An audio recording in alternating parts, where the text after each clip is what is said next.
After 10 years, my husband cut me off financially. He did not expect what happened next. You have been living off me for a decade. From now on, you pay your own way, he snapped. I did not argue. I smiled. That Sunday, when his sister walked in and saw the empty table and packed boxes, she looked at him and whispered, "You have no idea what you just lost. I am Maya. I am 34 years old, and for the last 10 years I have played the role of the dutiful, quiet housewife. To the outside world, and especially to my husband Marcus and his family, I was just the woman who kept the house spotless and the meals hot. But they had no idea who they were really dealing with." Before I continue this story, let me know where you are watching from in the comments below. Hit like and subscribe if you have ever had to smile through the disrespect while secretly holding all the cards. Trust me, you are going to want to stick around to see exactly how this plays out. Growing up, I was taught that family was everything. When I married Marcus at 24, I thought I was entering a true partnership. Back then, he was just a struggling consultant with big dreams and an empty bank account. I believed in those dreams. I sold my only car to pay for his first office lease. I worked 2 grueling retail jobs just so he could focus entirely on building his client list. But as his communications firm grew and the money started rolling in, the man I loved was replaced by a walking ego. We moved into a sprawling 6-bedroom mansion in the wealthy Buckhead neighborhood of Atlanta. It was a beautiful house with vaulted ceilings, a sweeping mahogany staircase, and a kitchen straight out of a designer magazine. But inside those walls, it felt more like a stage where Marcus performed his success, and I was just an invisible prop. It was a typical Sunday afternoon, the kind of day strictly reserved for the sacred tradition of family dinner. The rich smell of slow-cooked collard greens, baked macaroni and cheese, and candied yams drifted through the main floor. I had spent 6 hours in the kitchen preparing the heavy spread, ensuring every dish was perfect. Marcus loved hosting his family because it gave him a captive audience. He thrived on being the center of attention, the self-proclaimed king of his castle, who loved to remind everyone how far he had come. His mother, Big Mama Shirley, sat at the head of the heavy oak dining table, holding court as always. She wore her Sunday best, complete with a wide-brimmed church hat she absolutely refused to take off indoors. Next to her was Marcus's younger brother Jamal, a man who spent considerably more time asking Marcus for loans than working a real job. And then there was Jamal's wife, Chloe. Chloe was a white woman who owned a boutique yoga studio downtown. She possessed a very specific brand of toxic energy, a constant need to prove she was cultured, always masking her subtle insults as helpful advice. The dining room was loud, the clinking of fine crystal mixed with Jamal's booming laughter. Chloe was busy picking at her plate, loudly calculating the carbohydrates in the macaroni and cheese, while simultaneously complaining about how hard it was to find good help to clean her yoga studio. I had just set a warm basket of homemade cornbread in the center of the table, and finally took my seat. My feet ached and I was exhausted, but I forced a polite, welcoming smile. That is when the atmosphere in the room completely shifted. Marcus stood up from his chair at the opposite end of the table. He did not tap his glass with a spoon to make a toast. He did not ask for our attention politely. Instead, his face grew hard. He reached into the inner pocket of his tailored designer suit jacket and pulled out a thick-bound stack of papers. With a swift, aggressive motion, he threw the stack across the smooth wood. It skidded past the gravy boat and stopped abruptly right in front of my plate. The heavy thud of the paper silenced the entire room instantly. Jamal stopped mid-chew, his fork hovering in the air. Big Mama Shirley lowered her drink, her eyes darting from the papers to her son. Chloe leaned forward, her eyes wide with that fake, innocent curiosity she loved to weaponize against me. I looked down at the table. It was a thick stack of bills. The mortgage statement, the electricity bill, the water bill, the lease agreement for the Mercedes parked in the driveway. Every single household expense was printed out with the total amounts highlighted in bright yellow marker. "For 10 years you have lived off me," Marcus announced. His voice was loud, booming with an arrogance that echoed off the high ceiling. "I have paid for this roof over your head. I have paid for the designer clothes in your closet. I have paid for the food you are eating right now. 10 years of me carrying the weight of this household while you do nothing but sit at home and spend my hard-earned money." I stared at the highlighted numbers. I remembered the nights I stayed up helping him format his business proposals. I remembered the sacrifices I made. Then I looked up at him. His chest was puffed out. His chin was raised high. He was putting on a performance for his family, using my supposed dependency to elevate his own status as the powerful provider. "Well, that free ride ends today," he continued, pointing a sharp finger directly at my face. "Starting right now, everything is split straight down the middle. You pay your half of the mortgage. You pay your own car note. You pay for your own gas, your own groceries, your own life. If you cannot afford to live in my house, you can pack your bags and find somewhere else to go." The silence that followed was suffocating. Everyone at the table was staring at me. They were waiting for the breakdown. They fully expected my lips to tremble. They expected me to burst into tears, to beg him to reconsider, to ask how I was supposed to survive without a resume or an income after a decade out of the workforce. Big Mama Shirley crossed her arms over her chest, a highly satisfied smirk forming on her face. She had never thought I was good enough for her wealthy son, and she was thoroughly enjoying the humiliation. Chloe took a slow, deliberate sip of her expensive red wine, watching me like I was the season finale of a trashy reality television show. I could feel the heavy, oppressive weight of their collective judgment. They saw a trapped, helpless housewife. They saw a woman who had wasted her best years supporting a man only to be cruelly discarded the moment she was no longer convenient. But the tears they were waiting for never came. My heart rate did not spike. My hands rested steadily on my lap. I slowly reached forward and picked up my glass. The condensation felt cool against my fingertips. I brought the glass to my lips and took a slow, relaxed sip of my sweet tea. It was perfectly chilled, a recipe passed down from my own grandmother. I swallowed, savoring the taste, and carefully placed the glass back onto its coaster, making sure it was perfectly centered on the table. Then I looked directly into Marcus's eyes. I did not glare. I did not raise my voice in defense. I gave him a calm, warm smile. "Okay, Marcus," I said. My voice was perfectly steady, carrying an easy lightness that seemed to deeply confuse the room. "If that is what you want, that is fine with me." Marcus blinked. His brow furrowed in utter confusion. That was not the reaction he had rehearsed in his head. He wanted a fight. He wanted a dramatic display of female hysteria so he could look like the rational, put-upon husband. "You better start looking for a job tomorrow morning," he sneered, trying desperately to recover his aggressive momentum. "Because I am cutting off the credit cards tonight, and I am changing the passwords to the joint accounts." I nodded slowly, keeping that same pleasant smile fixed on my face. "Understood." I picked up my fork, calmly cut a small piece of my roasted chicken and took a bite. The family exchanged bewildered glances.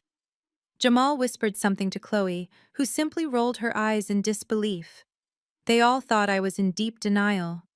They thought the absolute shock of the moment had paralyzed my brain, making me delusional to the harsh reality of my impending financial ruin. As Marcus smugly returned to his seat, picking up his napkin and basking in the glow of his mother's approving nods, I continued to eat my dinner in complete peace. They all thought Marcus had just handed me a death sentence. They thought he was cutting me off from his vast wealth and throwing me out into the cold streets. But as I chewed my food, a genuine feeling of profound joy and anticipation washed over me. Because what Marcus and his entire arrogant family did not know was that I was not in shock. I was deeply relieved. I had been waiting for him to say those exact words, to make that exact move, for a very long time. They saw a helpless housewife who owned nothing. But they did not know about the private bank accounts. They did not know about the corporate entities I had quietly established under a different name. And by publicly cutting me off and severing our financial ties, Marcus had just handed me the legal key to dismantle his entire empire. He had no idea what he had just unleashed. The silence that followed my calm agreement hung heavily in the air. Nobody knew how to process my lack of a breakdown. That is when Chloe decided she needed to insert herself into the spotlight. She set her crystal wine glass down on the oak table. The sharp clink echoed loudly in the dining room. She adjusted her posture, smoothing down her organic linen dress, and looked at me with a perfectly practiced expression of pity. "You know Marcus is right, Maya," Chloe said. Her voice was dripping with that unbearable, sugary sweet condescension she used whenever she wanted to disguise an insult as helpful advice. "Independent women are just so much more attractive. It is empowering to pay your own way. Look at me. I built my boutique yoga studio from the ground up." I looked at Chloe. She conveniently forgot that her studio was funded entirely by a massive loan Marcus had co-signed because Jamal's credit score was abysmal, but I did not point that out. I just let her keep talking. "I know things are going to be really tight for you now," Chloe continued, leaning forward and resting her chin on her hands. "But I am a girl's girl. I believe in women supporting women. I could let you come in after hours to mop the floors and wipe down the exercise mats at my studio. It is minimum wage, but it will help you earn a little something, so you can pay Marcus your share of the light bill." Jamal let out a loud, booming laugh, reaching across the table to grab another dinner roll. He found his wife's blatant disrespect hilarious.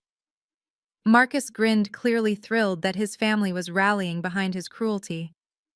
Then Big Mama Shirley decided it was her turn to strike. She placed her fork down with deliberate force and looked at me with cold, calculating eyes. "The Lord knows you have plenty of free time, Maya," Shirley said, her voice laced with years of unfiltered resentment. 10 years you have been sitting in this massive house. 10 long years, and you have no children to show for it. No babies to carry on the family name. No career of your own. You have just been living large off my son's sweat and blood. It is an absolute disgrace. A real woman brings value to her household. You have brought nothing but an extra mouth to feed." The venom in her words was designed to break me. Shirley had always treated me like a disappointing acquisition. She believed Marcus was a prize that I had somehow stolen. She wanted me to cry.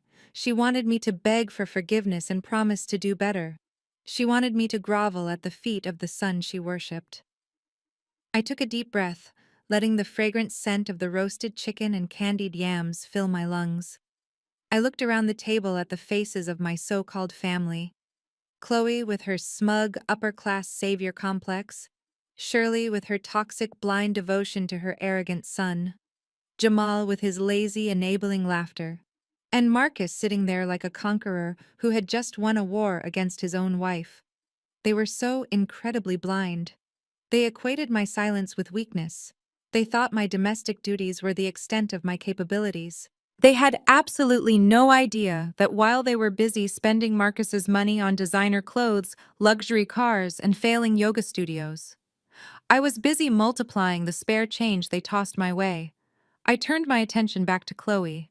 I did not glare at her. I gave her the exact same warm, polite smile I had given my husband. "Thank you, Chloe," I said smoothly. My voice was completely devoid of sarcasm, which seemed to unnerve her instantly. "That is incredibly generous of you. I would love to come by your studio and help out. Just let me know what day works best for you." Chloe blinked rapidly. Her confident posture faltered for a fraction of a second. She had offered the job specifically to humiliate me, fully expecting me to reject it out of pride. My eager acceptance threw her completely off balance. She forced a stiff, unnatural smile and nodded once. Marcus watched this exchange with a mix of triumph and impatience. He was tired of sharing the stage with his sister-in-law. He wanted to finalize his victory right then and there. He pushed his chair back slightly and extended his open hand toward me across the dining table. If you are going to be mopping floors for minimum wage, you will not be needing these anymore, Marcus demanded. His tone was sharp and commanding. Give me the credit cards, Maya. All of them. Right now. The room went dead silent again. Shirley watched eagerly, leaning in like a spectator at a gladiator match, waiting for the final blow. Jamal stopped chewing. Even Chloe held her breath. I reached down beside my chair and picked up my leather handbag. I placed it on my lap and slowly unzipped it. I took out my designer wallet, unclasped it, and methodically began pulling out the plastic. First, I pulled out the Platinum American Express card. I placed it in his outstretched hand. Then I pulled out the joint checking account debit card. I placed it on top of the American Express. Finally, I pulled out the emergency Visa card he had given me years ago. I placed it on the top of the stack. Marcus closed his fingers tightly around the cards. He pulled his hand back and tucked the plastic securely into his tailored jacket pocket. He looked around the table, his chest puffed out with undeniable pride. He had publicly stripped his wife of her financial lifeblood in front of his audience, and he felt like an absolute king. Good, Marcus said, picking up his glass of water to toast his own cruelty. Welcome to the real world, Maya. I zipped my handbag and placed it back on the floor. I picked up my fork and resumed eating my dinner as if nothing had happened. The collard greens tasted richer, the cornbread tasted sweeter. As I chewed, I looked at the breast pocket of Marcus's suit jacket, where he had just tucked those shiny plastic cards. He thought he was taking away my power. He thought he was leaving me destitute and terrified. But what Marcus failed to realize was that those credit cards were entirely maxed out from his secret spending habits. Those joint accounts were attached to his failing business loans. By demanding I hand them over, he was not taking my wealth. He was formally taking sole ownership of his own massive, suffocating debt. He thought he was putting a leash around my neck. In reality, he had just taken the heavy chains off mine and wrapped them tightly around his own. And I could not wait for the sun to rise tomorrow so I could start pulling the rope. Monday morning arrived with the heavy, arrogant thud of Marcus pacing across the hardwood floors. I stayed in bed a little longer than usual, listening to him scurry around the house. He was busy. Not with preparing for a demanding week at his high-profile consulting firm, but with the petty, vindictive task of erasing my access to the life we built. When I finally walked downstairs in my silk robe, the massive six-bedroom house was eerily quiet. He had already left for the office, leaving behind a deliberate trail of disrespect designed to break my spirit before noon. I walked into the kitchen to make my morning coffee. I reached for my phone to check my emails, but the screen displayed a connection error. I opened the settings. The Wi-Fi network name had been changed, and the password was completely reset. I shook my head and walked over to the pantry. The premium espresso beans were gone. Curious, I walked down the hall to his home office, where we kept a secondary stainless steel refrigerator. We usually kept it stocked with imported sparkling water, expensive organic fruit, and high-end meal prep containers. I reached for the handle, but it would not budge. I looked closer. A thick, heavy-duty padlock had been drilled right into the custom cabinetry, locking the doors shut. He had literally locked up the food. I walked back to the main kitchen and stood by the massive marble island. Sitting perfectly in the center of the pristine countertop was a single, slightly crumpled $20 bill. Next to it was a yellow sticky note featuring his messy, rushed handwriting. It read, "Buy yourself some groceries if you can find a ride." I immediately looked toward the brass bowl by the front door where we always kept our keys. The leather key fob to my white Mercedes SUV was gone. He had taken it with him, effectively trapping me in a sprawling mansion in the wealthy suburbs with no internet, no transportation, and exactly $20 to my name. Any normal woman would have collapsed right there on the kitchen floor. Any normal woman would have felt the crushing weight of isolation, picked up the landline, called her mother crying, or begged her husband for mercy. Marcus was counting on that exact reaction. He wanted me to feel the sharp, terrifying sting of poverty. He wanted me to realize how utterly helpless I was without his money, so that by the time he came home from work, I would be waiting by the door ready to apologize for a crime I did not commit. But as I picked up that $20 bill and smoothed out the creases with my thumbs, a wide, genuine smile spread across my face. Marcus was so incredibly predictable.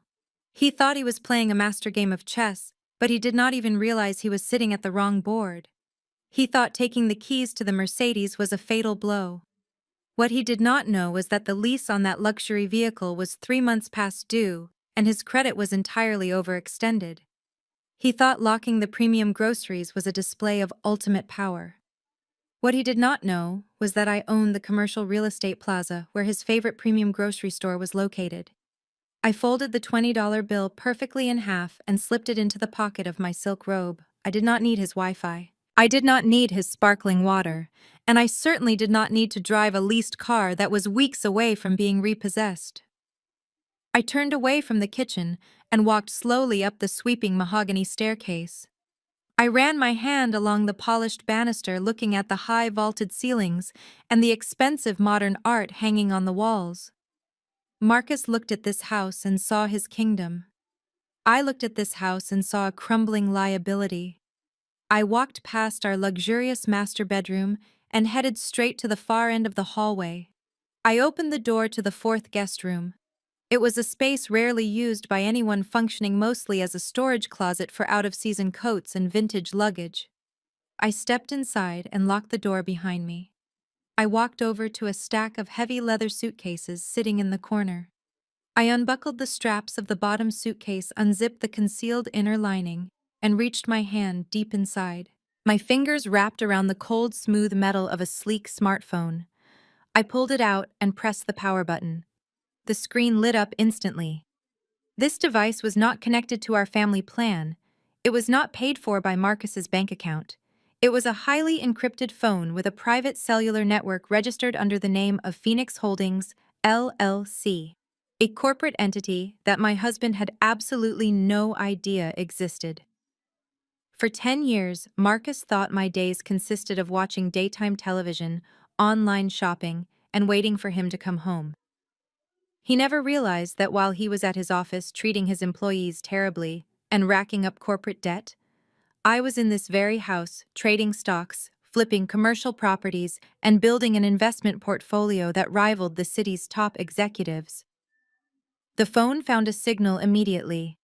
I opened the contacts application. There were no friends listed here. There was no family. There were only a few highly vetted numbers. I tapped the name sitting at the very top of the list. Mr. Sterling. Richard Sterling was not just a lawyer. He was a ruthless corporate attorney who specialized in acquisitions, asset protection, and hostile takeovers. He was the man who helped me quietly build my empire behind the veil of a holding company. The line rang twice before a deep, calm, and incredibly professional voice answered. "Good morning, Madam CEO," Mr. Sterling said smoothly. I walked over to the guest room window, looking down at the pristine, heated swimming pool in our backyard. The water sparkled in the morning sun. "Good morning, Richard," I replied. My voice was sharp, steady, and commanding. It was a complete departure from the soft, agreeable tone I used to stroke my husband's fragile ego at the dinner table last night. "Is it time?" Mr. Sterling asked. I looked down at the driveway, visualizing the empty spot where my car used to be. I pictured the heavy padlock drilled into the refrigerator downstairs. I thought about the smug look on Chloe's face and the cruel words from my mother-in-law. Marcus just cut off everything I said. My tone was ice cold. He changed the network passwords, took the car keys, locked the accounts, and left me a $20 bill on the counter. There was a brief, loaded pause on the other end of the line. Then a low, knowing chuckle echoed from the lawyer. "He really has no idea who he is married to, does he?" Mr. Sterling asked. "None at all," I said, turning away from the window and walking toward the door. "Proceed with step 1. Buy it all." I did not walk to the yoga studio. I used my private phone to order a premium black car service, paying with a corporate account Marcus could never trace.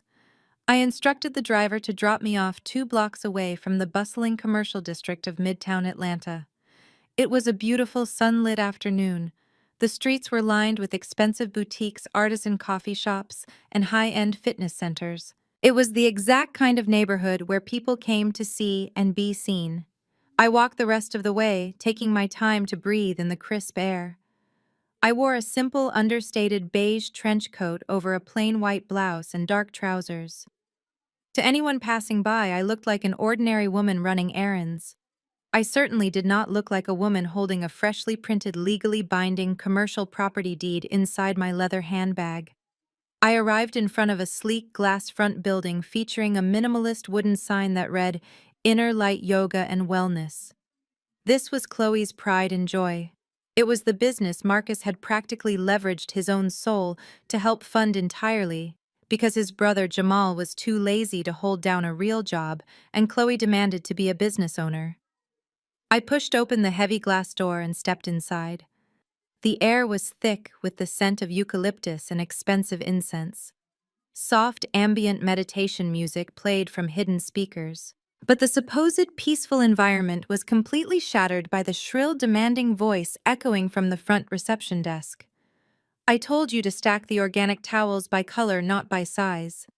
How difficult is that to understand?" I paused by the entrance, watching the scene unfold.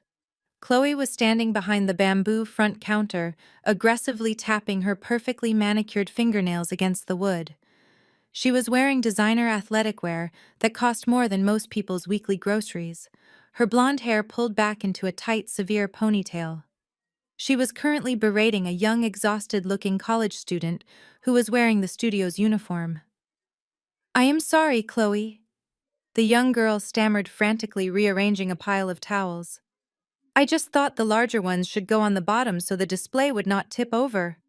"I do not pay you to think," Ashley Chloe snapped, rolling her eyes dramatically. "I pay you to follow my aesthetic vision. If you cannot handle a simple task like folding towels, I will find someone else who can. Now fix it, and then go scrub the protein shake blender. It smells like cheap whey in here." The young girl kept her head down, her cheeks flushing red with humiliation. Chloe huffed and turned away, finally noticing me standing near the retail display of expensive yoga mats.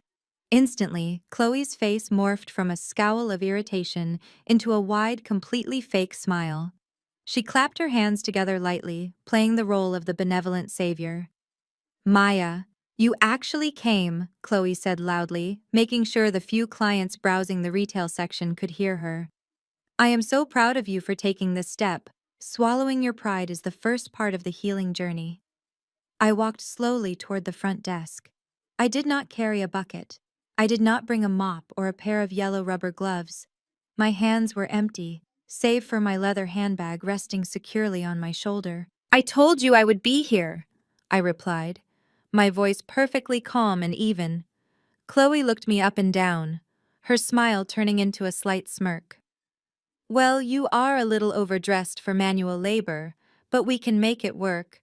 I know Marcus cutting you off must be a huge shock to your system. It is hard going from living in a mansion to suddenly needing minimum wage, but honest work builds character." She reached under the bamboo counter and pulled out a plastic caddy filled with heavy-duty chemical cleaners, a rough scrubbing sponge, and a toilet brush. She pushed it across the counter toward me. "Ashley is busy messing up my towel display," Chloe instructed, pointing a commanding finger toward the back hallway. "So I need you to start with the locker rooms. The women's bathroom has 4 stalls. Make sure you get behind the toilets. People are disgusting. When you are done with that, the baseboards in the hot yoga studio need to be wiped down by hand." I looked down at the plastic cleaning caddy. Then I looked up at Chloe. She was absolutely glowing with malicious satisfaction. She was treating her sister-in-law worse than she treated her actual employees, and she was loving every single second of it. She wanted me to pick up that toilet brush. She wanted me to walk to the back of her studio with my head hung low in utter defeat. Instead, I reached into my handbag. I did not pull out a pair of cleaning gloves. I pulled out a thick, cream-colored folder. I held it casually in my left hand, letting it rest against my side. I gave Chloe that same warm, impenetrable smile I had given Marcus at the dinner table. "I will get right on that, Chloe," I said smoothly. I will start in the back and work my way forward. Perfect, she chirped, turning her back to me to check her reflection in the mirrored wall behind the desk. Let me know when you are done. I might have a granola bar in my purse if you get hungry. I turned away from the reception desk and walked down the long, dimly lit hallway toward the back of the studio. But I did not walk into the women's locker room. I did not touch the cleaning caddy. I walked straight past the bathrooms and entered the main massive hot yoga studio. The room was empty. The walls were lined with expensive floor-to-ceiling mirrors. The hardwood floors were pristine. I stood in the exact center of the room and opened the cream-colored folder. Inside was a legally binding commercial property ownership contract. It was signed, sealed, and fully executed as of 9 o'clock this morning. I slowly walked the perimeter of the room, running my hand along the mirrored walls. I was not looking for dust. I was looking at load-bearing structures. I looked up at the ceiling, analyzing the exposed ductwork and the expensive infrared heating panels Chloe had installed using Marcus's credit. I tapped my foot against the hardwood floor, calculating the exact square footage. In my mind, I was already tearing the place apart. If I demolished the dividing wall between the men's locker room and the main studio, I could add another 800 square feet of usable commercial space. If I ripped out the bamboo reception desk and expanded the front glass facade, the property value would increase by at least 20%. I mentally calculated the cost of bringing in a demolition crew. It would take them less than 48 hours to reduce Chloe's aesthetic vision to a pile of drywall dust and shattered mirrors. I closed the folder and walked back out into the hallway. I could hear Chloe's voice echoing from the front, still complaining about her staff to a wealthy client. She felt so safe. She felt so incredibly untouchable, standing in her expensive yoga clothes, completely convinced that she was the master of her domain. She had no idea that her landlord, an elderly man who had owned this commercial block for 30 years, had been looking to retire. She had no idea that he had been secretly fielding offers for the past 6 months. And she certainly had no idea that just a few hours ago, my lawyer Richard Sterling had finalized a massive all-cash buyout for the entire commercial plaza. Chloe thought she was handing me a toilet brush to clean her floors. She did not realize she was standing inside my building. The entire commercial block, including the coffee shop next door, the boutique across the street, and this very yoga studio, had officially changed hands. The deed was registered with the county. The funds had cleared. The transition of power was absolute, and the sole controlling owner of the new landlord entity, known as Phoenix Holdings LLC, was the exact same woman Chloe had just ordered to scrub her toilets. I left the yoga studio through the back alley, leaving Chloe to her delusions of grandeur.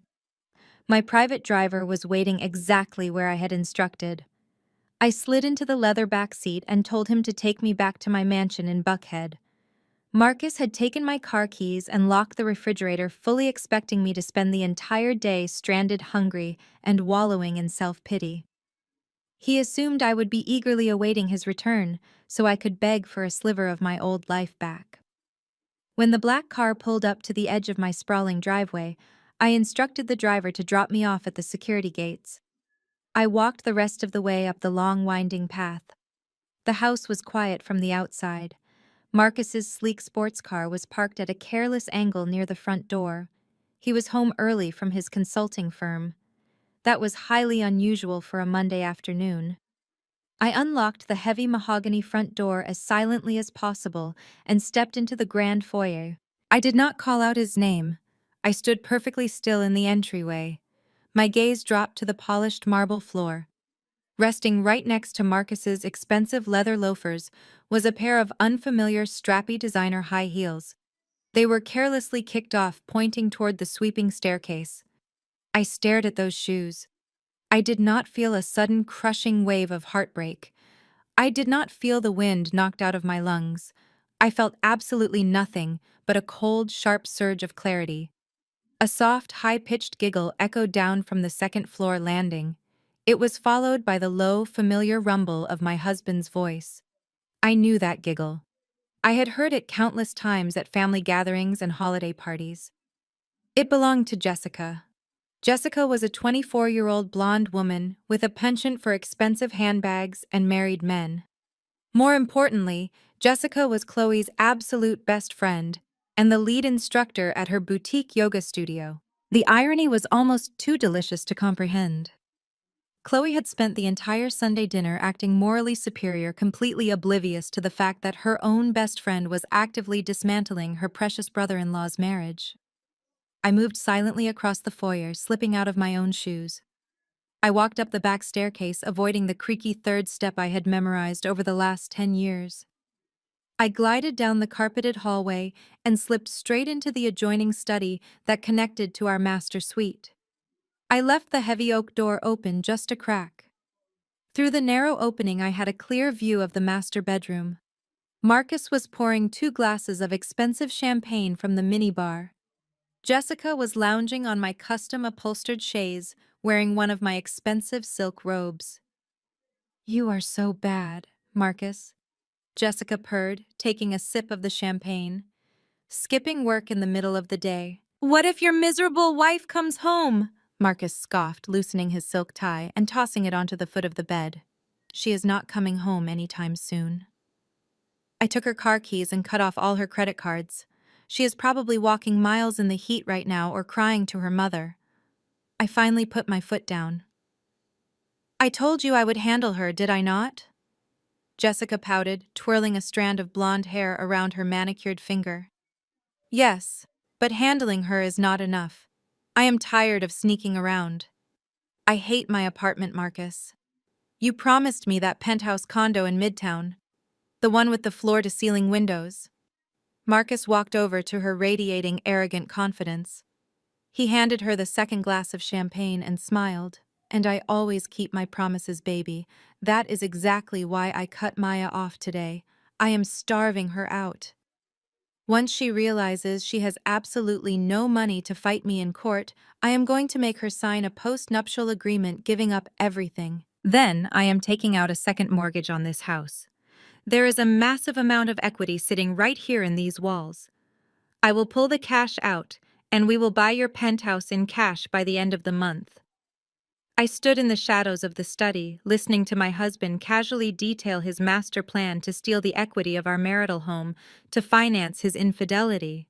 He sounded so incredibly proud of himself. He thought he was a financial genius. But Marcus was operating under a fatal misconception. He believed this house still had equity. He believed he still had a pristine credit score capable of securing a massive bank loan. He had spent the last 2 years borrowing heavily against his business and this very property to fund his extravagant lifestyle, assuming his consulting firm would always bring in million-dollar contracts. He did not know that his firm had just lost its 2 biggest clients. And he certainly did not know that the bank had already initiated the foreclosure process on this exact house 6 months ago. A process I had quietly let happen so Phoenix Holdings, LLC, could swoop in and buy the debt for pennies on the dollar. "There is no equity left, Marcus," I whispered to myself in the dark study. "You are trying to squeeze blood from a stone." "Just wait right here," Marcus told Jessica, his voice dripping with excitement. "I need to get the original property deed and the insurance paperwork from the safe. My loan officer wants the copies by 5 o'clock today to start the underwriting process."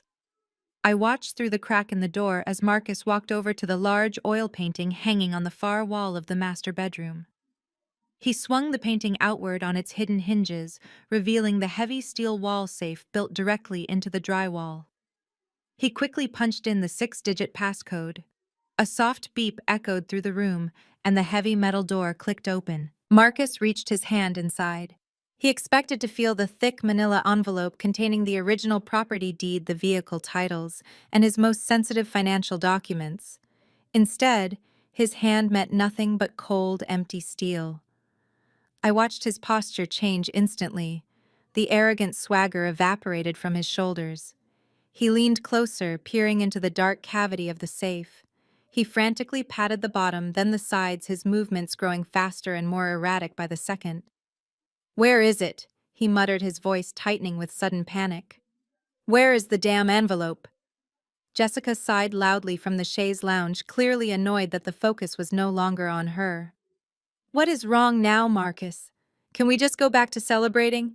Shut up for a second, Jessica, Marcus snapped viciously. He pulled his head out of the safe and looked frantically around the room. He ran his hands through his perfectly styled hair, ruining the gelled look. The property deed was gone. The titles were gone. The only thing left inside the safe was his expired passport and a few meaningless warranty manuals. Those documents had not been in that safe for over 3 months. I had relocated them the moment I finalized the paperwork for Phoenix Holdings to acquire his defaulted loans. I needed the original deed to streamline the title transfer, and I certainly was not going to leave it sitting around for him to leverage. Marcus slammed his fist against the bedroom wall. The loud thud made Jessica jump and spill champagne down the front of my silk robe. Maya Marcus roared. The sound of his voice tearing through the house was not a roar of power. It was a roar of absolute unadulterated terror. He knew I was the only other person who possessed the combination to that safe. He knew that without those documents, his loan officer would immediately flag the application, inevitably discovering the massive financial crater he had been desperately trying to hide. Maya, where are you? He screamed again, his heavy footsteps thundering against the hardwood floor as he sprinted out of the master bedroom and into the hallway. I calmly stepped back into the shadows of the study, folding my arms across my chest. The game had officially shifted into high gear, and my husband was finally starting to realize that the board was rigged. I stepped out of the shadows of the study and walked calmly into the hallway. I did not hide. I did not flinch. I let my heels click softly against the hardwood floor until I stood perfectly framed in the doorway of the master bedroom. Marcus spun around. His chest was heaving. His face was a mask of pure, unfiltered panic. Jessica was still clutching her ruined silk robe, looking absolutely terrified that the helpless wife had suddenly appeared. "Were you calling for me, Marcus?" I asked. My voice was a soft, steady whisper that seemed to echo loudly in the tense room. "Where are the papers?" he demanded, taking a heavy step toward me. "The deed, the insurance policies. Where are they, Maya?" I looked at the empty wall safe, then back to him. I smiled innocently. "Oh, those old things. I moved them to a secure off-site safety deposit box weeks ago. You know there have been a string of burglaries in Buckhead recently. I was just keeping our assets safe, as a good wife should." His jaw clenched so tightly I thought his teeth might shatter. He wanted to scream. He wanted to tear the house apart. But he did not have the time. He needed a legal solution, and he needed it immediately. He grabbed my upper arm, his grip bruising and tight, and pulled me out of the bedroom.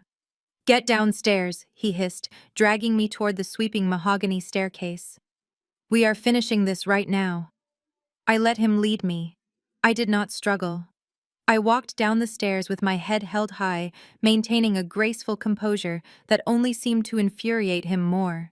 When we reached the bottom of the stairs, I saw a man waiting in our formal living room. He was a tall, overly groomed man wearing a sharp navy suit and holding a thick leather briefcase. I recognized him instantly. It was David Harrison, Marcus's aggressive corporate attorney. Marcus pushed me roughly toward the plush velvet sofa. "Sit down," he commanded. I smoothed my beige trench coat and sat down gracefully. Marcus and David Harrison stepped forward, standing side by side. From my position on the sofa, they loomed over me like towering shadows, attempting to use their physical presence to intimidate me into submission. They wanted me to feel small. They wanted me to feel trapped. Harrison opened his briefcase and pulled out a thick stack of legal documents. He tossed them onto the glass coffee table in front of me. The loud slap of the paper against the glass was meant to be a display of absolute authority. "This is a post-nuptial agreement," Marcus announced, crossing his arms over his chest. His breathing was still shallow, but he was desperately trying to project total control. "You are going to sign it right now." I looked down at the document. The bold black letters at the top were unmistakable. I did not reach for it. I simply looked back up at my husband. "And what exactly am I signing away?" I asked politely. "Everything," Marcus sneered. "You waive your right to alimony. You waive your right to any share of my consulting firm. You waive your claim to this house, the cars, the investments, and the retirement accounts. You walk away with exactly what you brought into this marriage. Absolutely nothing. Harrison adjusted his tie and offered a tight, professional smile. In exchange for your cooperation today, my client is prepared to offer you a one-time cash settlement of $5,000. We call it a compassion payment. It is more than enough for a deposit on a modest apartment. I let out a soft, breathy laugh. $5,000 for 10 years of my life, for selling my car to fund his first office, for managing his household, hosting his clients, and enduring his toxic family. He was offering me the equivalent of pocket change to walk away from a multi-million-dollar estate. And if I refuse, I asked, leaning back against the velvet cushions. Marcus leaned forward, placing both of his hands firmly on the glass coffee table, bringing his face dangerously close to mine. "If you refuse, I will crush you," he whispered maliciously. "I have already cut off your credit cards. I have emptied the joint accounts. You do not have a single dollar to hire a lawyer. If you try to fight me in court, David and his legal team will drag this out for years. They will bury you in so much legal debt that you will be bankrupt before we even reach a judge. You will be sleeping in a homeless shelter while I am living in a penthouse. You have no leverage, Maya. You have nothing. Sign the paper." Before I could formulate a response, the heavy mahogany front door swung open. The sudden noise broke the suffocating tension in the room. Jamal and Chloe walked into the foyer looking completely at home. Marcus must have called his brother earlier to act as a witness to my ultimate humiliation, or perhaps they just wanted a front row seat to my downfall. Jamal swaggered into the living room, grinning from ear to ear. He clapped Marcus on the shoulder, completely ignoring the fact that his brother was actively trying to destroy my life. "About time you cut the dead weight, bro." Jamal laughed loudly. Chloe stepped forward, placing her hands on her hips. She was still wearing the expensive athletic wear she had on at the yoga studio. She looked down at me with a mixture of disgust and extreme arrogance. She felt completely emboldened stepping into my home, standing next to my husband, and asserting her dominance. The sheer audacity of this white woman coming into my living room to lecture me about the wealth of a black family she had aggressively married into was staggering. "I heard you making a fuss, Maya," Chloe said, her voice dripping with that familiar, sickeningly sweet condescension. "You need to be realistic here. Marcus is offering you a massive favor.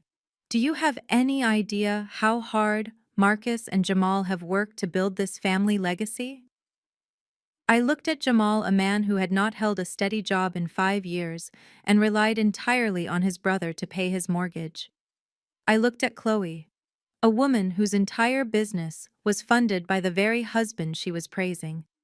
The hypocrisy was so thick it was suffocating. "Take the $5,000 and rebuild your life," Chloe sneered, stepping closer so she was looming over me right alongside Marcus and the lawyer. "Be grateful you are getting anything at all. Stop being greedy for this family's hard work. You never contributed a dime to this empire. It is time for you to pack your bags and go back to where you came from." I sat perfectly still on the velvet sofa. 4 pairs of eyes were staring down at me. Marcus with his desperate, aggressive pride, Harrison with his cold, calculated legal arrogance, Jamal with his foolish, enabling laughter, and Chloe with her unbearable, unearned superiority. They had perfectly coordinated this ambush. They wanted to break me psychologically. They thought cornering me with a lawyer, a threatening contract, and a united family front would cause me to panic. They expected me to pick up the pen with trembling fingers, sign my life away through uncontrollable tears, and walk out the front door clutching a miserable $5,000 check. I slowly reached across the glass coffee table. I picked up the heavy gold-plated fountain pen Harrison had conveniently left next to the contract. The metal felt cool and solid in my hand. I rolled it gently between my fingers, feeling the smooth texture. Marcus exhaled a loud, heavy sigh of relief. He glanced at Chloe and smirked. He thought he had won. He thought he had successfully terrified me into submission. He thought his secrets were safe, his money was protected, and his future with Jessica was completely secured. He was so deeply, tragically mistaken.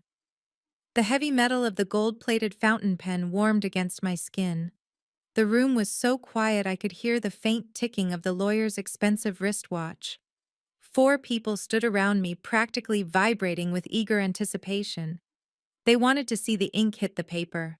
They wanted to witness my complete surrender. They wanted to watch the helpless housewife sign away a decade of her life for a miserable $5,000 check. Chloe had just accused me of contributing nothing to this family empire. She called me greedy. As I stared down at the crisp white pages of the post-nuptial agreement, my mind drifted back 10 years. I remembered the cramped one-bedroom apartment Marcus and I rented when we first got married. I remembered the exact smell of the dealership lobby on the day I handed over the keys to my paid-off Honda Civic. It was the only asset I owned, a graduation gift from my late grandfather. I sold it for $8,000. I took that cashier's check, placed it directly into Marcus's hands, and told him I believed in him. That money secured the lease for his very first consulting office. That money bought his first tailored suit so he could pitch to wealthy clients. I built the foundation of his arrogant empire with my own sacrifice.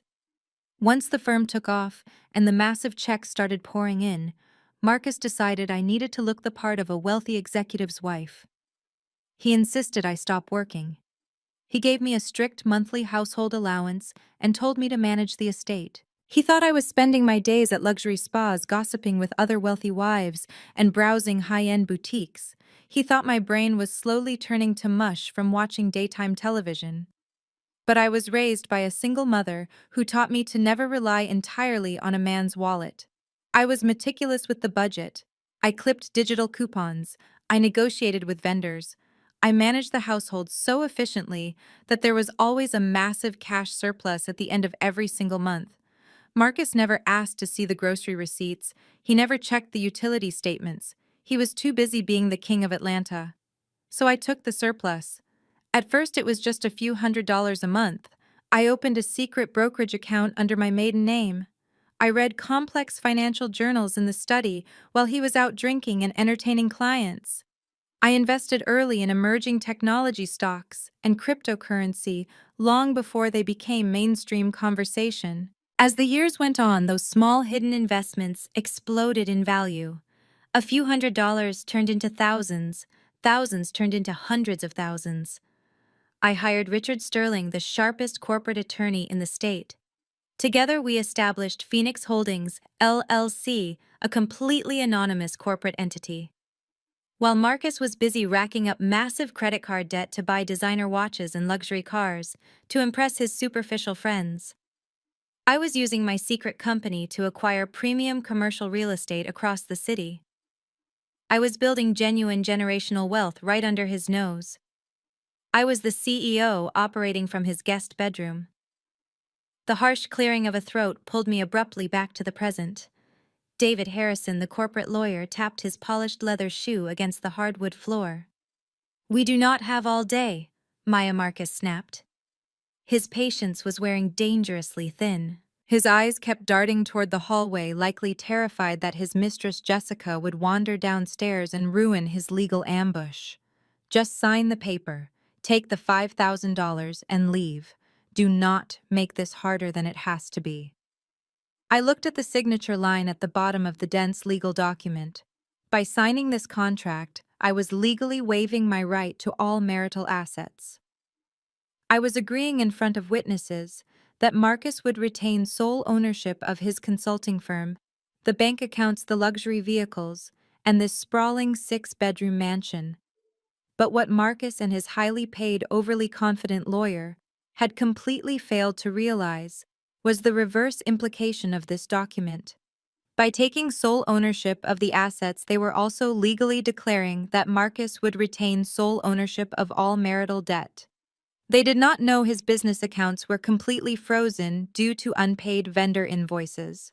They did not know the bank had already initiated the foreclosure process on this house 6 months ago. They did not know his luxury cars were scheduled for repossession by the end of the week. Most importantly, Marcus had no idea that Phoenix Holdings had quietly purchased the defaulted debt on his firm. This post-nuptial agreement was not a weapon designed to destroy me. It was a massive, impenetrable titanium shield. It was the exact legal document I needed to legally sever myself from his sinking financial ship. By forcing me to sign this, Marcus was protecting my hidden millions from his inevitable catastrophic bankruptcy. He was locking himself inside a burning building and handing me the only key to the exit. I pressed the gold nib of the fountain pen against the thick white paper. I did not hesitate. I did not let my hand tremble or my breathing hitch. With bold, elegant, and sweeping strokes, I signed my name in jet-black ink on the bottom line. I flipped to the second page and signed again. I calmly initialed every single appendix just as the lawyer had instructed. When I finished the final page, I placed the pen gently back onto the glass coffee table. The soft clink of the metal against the glass echoed through the silent living room like a finalized judge's gavel. Marcus snatched the documents off the table so fast, he nearly tore the paper. He quickly flipped to the back page to verify my signature. A massive, triumphant grin spread across his face. He exhaled a long breath of relief, looking at his lawyer and nodding vigorously. Harrison snapped his leather briefcase shut, looking incredibly pleased with his easy, billable hours. Jamal clapped his hands together, laughing his booming, obnoxious laugh. "That is what I am talking about," Jamal cheered, walking over to slap Marcus on the back. "Cut the dead weight, bro. Time to celebrate." Chloe smirked, crossing her arms over her chest and looking down at me as if I were a peasant who had just been rightfully banished from the kingdom. "I hope you know how to budget that $5,000, Maya," Chloe said maliciously. "Atlanta is getting very expensive. You might have to move out to the suburbs. But remember, my offer to let you mop the yoga studio still stands." I stood up slowly from the velvet sofa. I smoothed out the invisible wrinkles in my beige trench coat and looked directly at my husband. He was clutching the post-nuptial agreement against his chest like a prized championship trophy. He was smiling in absolute arrogant satisfaction. He was completely convinced that he had just secured his wealthy future, protected his assets, and cleared the path to move his young mistress right into my bedroom. I did not say a single word. I simply gave him a polite nod, turned on my heel, and walked toward the sweeping mahogany staircase to pack my bags. Marcus watched me walk away, feeling like the absolute master of the universe. He had no idea that he had just voluntarily signed away the only financial lifeline he had left. He thought he was leaving me with absolutely nothing. He did not realize the only asset left under his name was a mountain of inescapable debt. The trap was set, the ink was dry, and the timer had just reached 0. I packed my bags methodically, placing my designer clothes and expensive jewelry into the sleek leather suitcases. I did not rush. I knew Marcus would not kick me out immediately, because he needed the house looking perfect for the grand event he had planned for that evening. It was Friday, the day of Big Mama Shirley's 65th birthday extravaganza. Marcus had spared no expense using his newly maxed-out credit lines to hire a premium catering company, a live jazz band, and a professional bartender. He wanted to show his mother and her entire congregation that he was the absolute pinnacle of success. He also wanted to parade his newfound dominance over me in front of an audience. By 7 o'clock, the mansion was practically vibrating with the loud, chaotic energy of over 50 guests. The air was thick with the smell of expensive cologne, heavy perfume, and the rich aroma of catered soul food. The live band played a smooth, upbeat tempo in the corner of the formal living room. Laughter echoed off the high, vaulted ceilings. It was a dizzying, suffocating environment. I walked down the sweeping mahogany staircase, dressed in a simple, understated black dress. I did not wear any of the diamonds Marcus had bought me over the years. I did not need his glittering chains anymore. The moment I stepped onto the main floor, I realized just how far Marcus and his family were willing to go to completely erase my existence. Standing by the massive marble kitchen island was Big Mama Shirley, wearing a bright purple sequined dress and her signature wide-brimmed hat. She was holding court with the most prominent judgmental women from her church, Sister Agatha, Sister Beatrice, and Mother Pearl were all nodding along to whatever Shirley was saying. But it was not Shirley's outfit that caught my attention. It was the woman standing right next to her, holding Marcus's arm and giggling loudly. It was Jessica. Marcus had actually brought his 24-year-old mistress to his mother's birthday party inside my house while I was still living there. It was a display of utter brazen disrespect. He wanted to break my spirit entirely before I walked out the door. He wanted to show me that I had already been replaced. I stopped at the edge of the kitchen watching the scene unfold. Shirley patted Jessica's hand affectionately, a warm, welcoming smile plastered across her face. "Ladies, I want you to meet Jessica," Shirley announced proudly to the church elders, her voice carrying over the smooth jazz music. "She is Marcus's new business associate. She is just the sweetest, most ambitious young woman. She is going to be spending a lot of time with our family from now on." Sister Agatha adjusted her reading glasses and smiled at the blonde mistress. "Well, is not she just lovely?" Agatha cooed. "It is so nice to see a young woman who knows how to support a successful man." They all knew exactly who Jessica was. They knew she was not a business associate. The hypocrisy was absolutely staggering. These were women who spent every Sunday morning sitting in the front pews, singing gospel hymns, and judging the morality of the entire neighborhood. Yet because Marcus was a wealthy, influential man who donated generously to the church building fund, his blatant adultery was not just ignored, it was actively celebrated. I was the barren, ungrateful wife who was finally being pushed out, and Jessica was the shiny new trophy being welcomed into the fold. I stepped further into the kitchen, making my presence known. Sister Beatrice saw me first. Her smile vanished instantly, replaced by a tight, uncomfortable grimace. She quickly looked down at her plate of catered food. Shirley did not even flinch. She looked right through me, turning her back to continue chatting with Jessica about real estate in Midtown. Before I could walk away from the toxic circle, a sharp voice cut through the noise. "Maya, thank goodness you are down here," Chloe barked, marching toward me with an empty cocktail glass in her hand. Chloe was wearing a ridiculous, brightly colored bohemian dress that clashed entirely with the elegant vibe of the party. She shoved the empty glass directly into my chest, forcing me to catch it before it shattered on the floor. "The bartender in the living room is completely overwhelmed," Chloe complained, rolling her eyes in exaggerated frustration. "And somebody spilled red wine near the patio doors.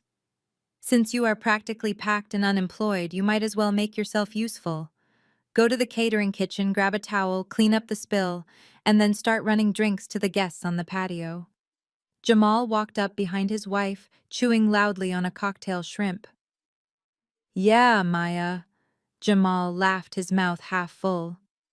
"Consider it an internship for that janitor job Chloe offered you. Earn your keep for one last night." Chloe smirked, crossing her arms and waiting for my reaction. She wanted me to scream.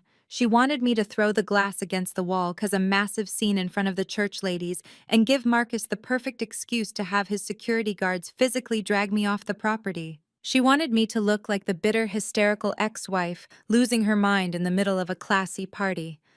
I looked at the empty glass in my hand. I looked at Jamal's smug face, and Chloe's arrogant posture. I looked over at Marcus, who was now watching us from across the room, a triumphant grin spreading across his face, as he saw his sister-in-law treating me like the hired help. I did not raise my voice. I did not throw the glass. I offered Chloe a slow, deeply unsettling smile. "Of course, Chloe," I said softly, my voice perfectly steady. "I would be happy to clean up the spill. I will get the drinks right away." I turned around and walked straight into the butler's pantry. I picked up a clean white cloth napkin and a serving tray. I did not feel humiliated. I felt an intense burning adrenaline rushing through my veins. Every single command they barked, every single insult they threw my way, was just fuel to the fire I had already set beneath their feet. They thought they were humiliating me. They did not realize I was silently walking them toward the edge of a massive cliff. I walked out to the patio and wiped up the spilled wine. I took drink orders from Marcus's obnoxious friends. I carried a silver tray of champagne flutes through the crowded living room, weaving between guests like a silent ghost in my own home. I watched as Shirley cut her massive birthday cake surrounded by Jamal Chloe Marcus and his mistress. They posed for pictures, wrapping their arms around each other, laughing, and celebrating their perfectly manufactured wealthy family image. I stood near the hallway holding my silver tray and silently counted down the seconds. The legal gears had been turning all afternoon. The banks do not care about birthday parties. Creditors do not care about social standing. The automated systems of the financial world operate on their own cold, unforgiving schedule. And I knew exactly what time those systems updated. 10. Marcus raised his glass of champagne to make a toast to his mother. 9. Chloe pulled out her phone to record the moment for her social media followers. 8. The room quieted down, everyone turning their attention to the arrogant man standing in the center of the room. 7. Thank you all for being here tonight, Marcus began, his voice booming with unearned confidence. 6. To celebrate the woman who taught me how to be a king. 5. Jamal cheered loudly. Jessica giggled. 4. And to celebrate new beginnings, Marcus added, shooting a subtle, malicious wink in my direction. 3, 2, 1. A sharp, piercing electronic chime cut through the silence of the room. It was the distinct, customized ringtone of Marcus's mobile phone inside his suit pocket. Almost simultaneously, a frantic, rapid-fire series of notification pings erupted from the phone in Chloe's hand. Marcus paused his toast, looking slightly annoyed by the interruption. He reached into his pocket and pulled out his device, glancing casually at the screen. Chloe looked down at her glowing screen as well, expecting to see likes on her social media post. The music continued to play softly in the background. The guests waited politely for Marcus to resume his speech, but he did not speak. I watched from the shadows of the hallway as the arrogant, triumphant smirk on Marcus's face completely vanished, replaced by an expression of pure, unadulterated horror. The timer had hit 0. The beginning of the end had finally arrived. Marcus stared at the glowing screen of his phone, his thumb hovering frozen over the glass. The triumphant smile he wore just a second ago was completely wiped away, replaced by a pale, sickly expression. He tapped the screen once, then twice. He started swiping frantically, desperately trying to refresh the banking application that was displaying a cascade of terrifying red banners. Account frozen. Action required. Overdraft limit exceeded. Insufficient funds. He blinked hard, convinced it was a technical glitch. But before he could even attempt to log into his secondary accounts, a man in a crisp white uniform approached him. It was the head manager of the luxury catering company Marcus had hired for the evening. "Excuse me, Mr. Sterling," the catering manager whispered, leaning in close so the guests would not hear. "I am so sorry to interrupt your beautiful toast, but we have encountered a slight issue with the final billing." Marcus shoved his phone into his pocket, trying to quickly reconstruct his arrogant facade. He forced a tight, incredibly unnatural smile. "What is the problem?" he asked, keeping his voice low. "The credit card you provided on file for the remaining balance has been declined," the manager explained politely but firmly.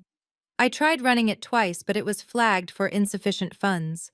We need a secondary form of payment to complete the service for tonight." A hot flush of embarrassment crept up Marcus's neck. He could feel the eyes of his mother and her judgmental church friends lingering on him. He let out a forced, dismissive chuckle. "It is just a bank error," he said quickly. "My firm moves millions of dollars a week.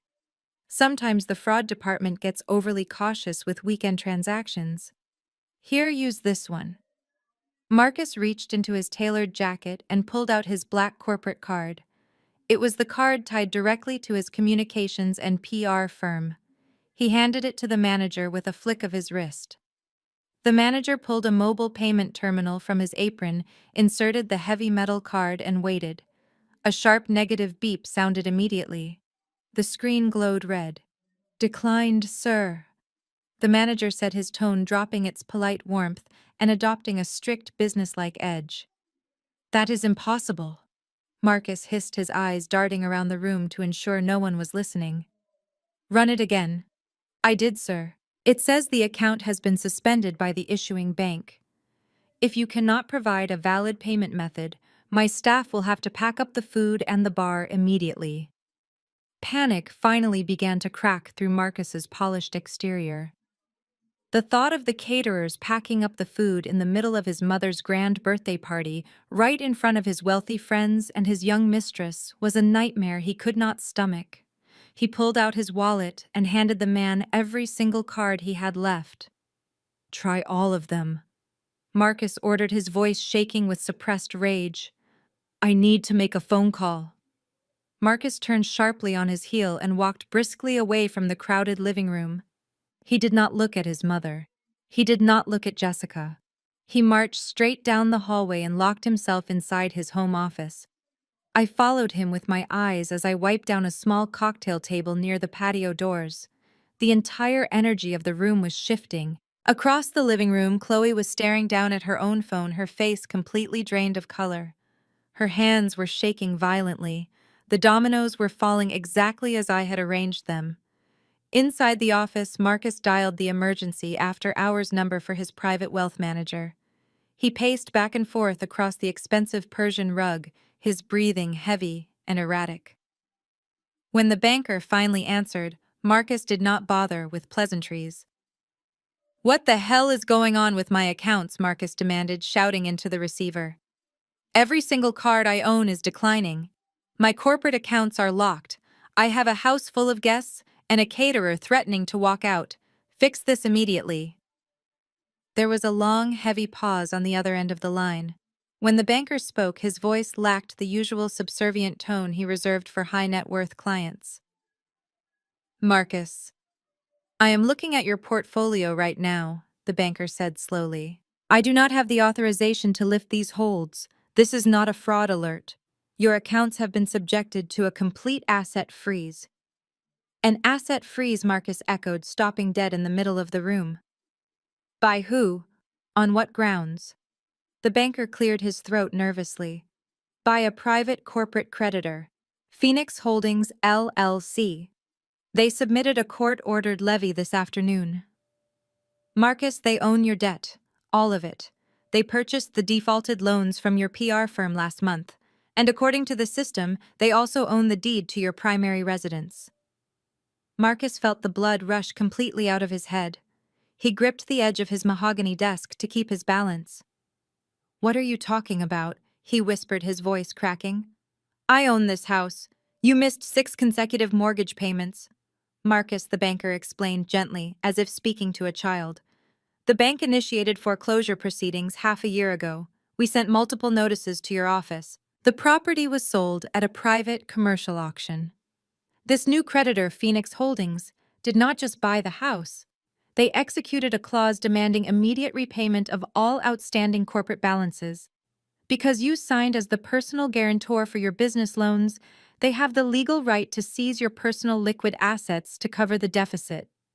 No, Marcus gasped, tearing at his silk tie, struggling to pull air into his lungs. No, that is illegal. They cannot just take my money and my house without warning. They gave plenty of warning, sir. You ignored the letters. You ignored the margin calls. The asset seizure is already in motion. As of 5 o'clock today, your net worth is effectively zero. I strongly advise you to contact a bankruptcy attorney first thing Monday morning. The banker hung up the phone. The dial tone echoed loudly in Marcus's ear. He dropped the phone onto his desk. The reality of his situation crashed down on him with the force of a freight train. He was broke. He was worse than broke. He was millions of dollars in debt, standing inside a house he no longer owned, hosting a lavish party he could not pay for. His PR firm was dead. His reputation was ruined. His mind raced desperately, searching for a scapegoat. He could not accept that his own financial negligence had caused this catastrophe. It had to be a mistake. It had to be someone else's fault. My accountant, Marcus, muttered to himself, his eyes wide with manic realization. That idiot missed the foreclosure notices.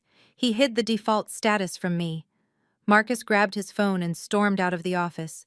He burst back into the hallway, his face red with fury, completely ignoring the festive party still happening around him. He dialed his accountant's number, pressing the phone hard against his ear. "Pick up the phone, you incompetent fool," Marcus hissed under his breath, storming right past me. I stood quietly in the hallway, holding my silver serving tray. I took a clean white cloth and methodically wiped down a glass side table. I was standing less than 2 feet away from him. He was breathing heavily, cursing his accountant, cursing the banking system, and cursing the mysterious holding company that had just destroyed his life. He did not look at me. He did not even register my presence. He was so completely consumed by his own arrogance and his desperate need to blame someone else that he never once suspected the truth. He never suspected that the ruthless CEO of Phoenix Holdings, LLC, the phantom creditor who had just seized his entire empire, was the exact same woman standing right next to him, quietly wiping down a table in a simple black dress. While Marcus was screaming into his phone in the office, my eyes drifted back to the formal living room. The jazz band was still playing a lively, upbeat tune, and the wealthy guests were murmuring to each other, confused by the host's abrupt and rude departure. But right in the center of the room, standing completely frozen next to the massive tiered birthday cake, was Chloe. All the color had violently drained from her face. Her hands gripping her expensive smartphone were shaking so uncontrollably that her heavy gold bracelets clattered loudly against each other. I watched her read the glowing screen. I knew exactly what she was reading because my lawyer, Richard Sterling, had scheduled the automated email delivery for this precise minute. The email was from the Commercial Property Management Division of Phoenix Holdings, LLC. It was a formal, legally binding notification of a change in ownership for the Midtown Commercial Plaza. But it was not just a friendly introduction to her new landlord. It contained a devastating lease reassessment. Due to the prime location and sudden market upgrades in the area, the new ownership was exercising a previously hidden clause in her original commercial lease to increase the monthly rent by 400% effective immediately. But that was not the worst part. Attached to the bottom of the email was a formal 72-hour notice to vacate the premises. The legal justification was severe sanitation and health code violations. I had specifically instructed Richard to cite the overwhelming smell of spoiled protein powder and the hazardous storage of harsh chemical cleaners near the ventilation system. The very things Chloe had berated her young, exhausted employee about earlier that afternoon were now the exact legal weapons being used to completely dismantle her business. Chloe gasped out loud. It was a sharp, ragged sound that drew the immediate attention of Sister Agatha and the other judgmental church ladies gathered around the dessert table. The empty cocktail glass Chloe was still holding slipped from her trembling fingers and shattered violently against the marble floor.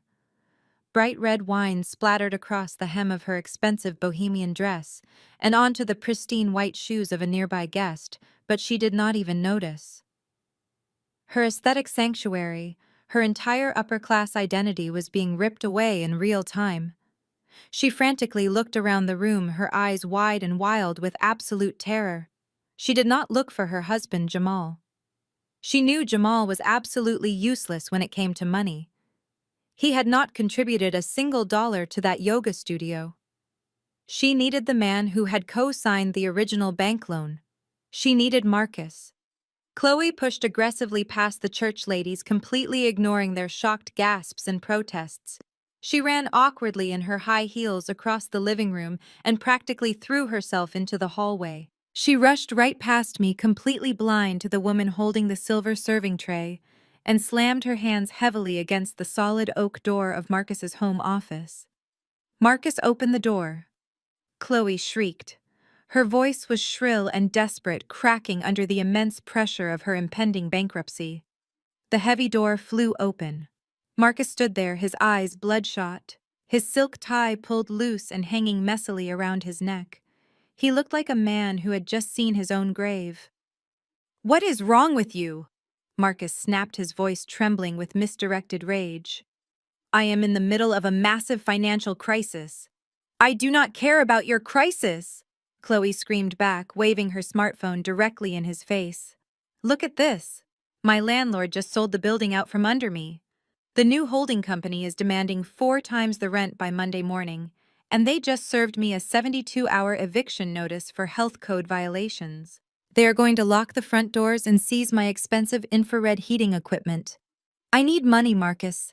I need a massive cash transfer from your firm right now to fight this in court. Marcus stared at her, his jaw dropping in pure unfiltered disbelief. The sheer audacity of his sister-in-law demanding money from him at the exact moment his entire financial universe had collapsed was too much for his fragile ego to handle. He let out a harsh, manic laugh that echoed loudly down the hallway, drowning out the smooth jazz music from the other room. "You need money!" Marcus yelled, taking a threatening step toward her and forcing her to back up against the wall. "You think I have money to save your stupid failing yoga studio? I just lost everything, Chloe. Every single dollar." The commotion was so loud that Jamal came jogging down the hallway, a plate of catered barbecue ribs still in his hand. Big Mama Shirley followed closely behind him, clutching her pearl necklace, with a look of deep concern. Jessica, the young blonde mistress, trailed nervously in the background, her eyes darting toward the front door. "Whoa, bro, why are you screaming at my wife?" Jamal asked, trying to puff out his chest and act like a protective husband. "Keep your voice down. You are making a huge scene in front of the pastor and the guests." Marcus turned his furious, bloodshot gaze onto his younger brother. "Shut your mouth, you lazy parasite," Marcus roared, completely abandoning any pretense of family loyalty. "You have been leeching off my success for 5 years. You let me fund your wife's ridiculous vanity business because you are too incompetent to provide for her yourself. Well, the free ride is officially over. My accounts are frozen. My firm is bankrupt. The bank foreclosed on this mansion 6 months ago, and the new owner just seized every single dollar I have to my name to cover my corporate debt." A dead, terrifying silence fell over the hallway. Jamal dropped his plate of food. The expensive ribs hit the polished hardwood floor with a wet, heavy thud. Big Mama Shirley let out a dramatic, breathy wail and slumped against the wall, fanning her face rapidly as if she were about to faint. Her perfect, wealthy son, the golden child she worshipped and paraded in front of her entire congregation, had just admitted to being a complete financial fraud. Chloe grabbed Marcus by the lapels of his tailored suit jacket, her white savior complex completely shattered. "No," she sobbed loudly, tears streaming down her face and ruining her carefully applied makeup. "You promised us security. You co-signed the studio lease. If I default on that building, the bank is going to come after our personal assets. We will lose our townhouse. We will lose our cars." Marcus forcefully shoved her hands away, stepping back in disgust. "We are all losing everything," he spat bitterly. Jessica, the young mistress who had been promised a luxury midtown penthouse just a few hours ago, took one look at the bankrupt screaming family and made a very quick, calculated decision. She quietly turned around, tiptoed back to the grand foyer, slipped her feet into her strappy designer high heels, and walked out the front door without saying a single word. She was gone the exact moment the money vanished, evaporating into the Atlanta night. I stood silently at the end of the hallway, watching the glorious, chaotic destruction of the people who had tormented me for a decade. The perfectly manicured, wealthy facade they had built was burning rapidly to the ground, and they were the ones pouring gasoline on the flames. They were turning on each other like starved animals. All their loyalty, all their arrogant family pride was entirely dependent on stolen wealth and fragile egos. Without Marcus's money, they were nothing but bitter, greedy strangers looking for someone to blame. I did not need to raise my voice. I did not need to gloat or loudly explain my master plan to them. The cold, hard reality of their situation was already doing the work for me. I looked down at the silver tray in my hands. I placed it gently onto the polished console table next to me. I reached behind my back and slowly untied the knot of the white catering apron Chloe had forced me to wear just 20 minutes ago. I folded the apron perfectly in half, smoothing down the edges with my hands, and set it neatly next to the serving tray. Then I turned my back on the screaming, crying family. I walked toward the sweeping mahogany staircase.